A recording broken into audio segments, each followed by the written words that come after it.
students, we are going to study sailing with am is are. It is believed that this is a ship and on this mast there are auxiliary verbs.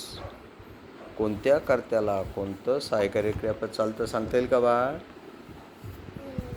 They, we, you यांच्यानंतर आपण वर्तमान काळात are वापरतो. They are students, we are students, you are students.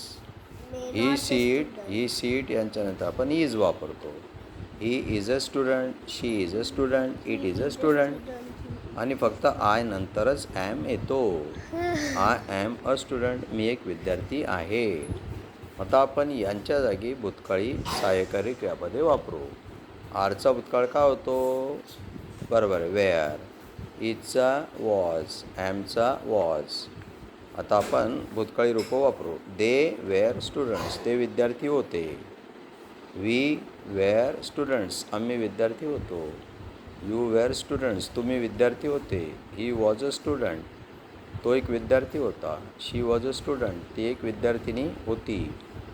It is a student, ते लहान बाळ विद्यार्थी आहे.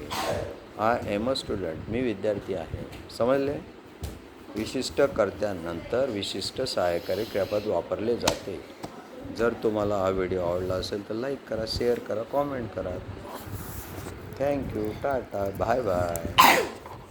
Okay. तुम्हाला आयुष्यभर ह्या जहाजावर अशाच पद्धतीने प्रवास करावा लागेल. थोडक्यात सांगण्याचे तात्पर्य असे की जिकडे वारा असेल तिथे तुमचे जहाज जाईल. म्हणजे जसे कर्ते असतील त्याच क्रियापदानुसार वाक्य बनेल. ठीक आहे.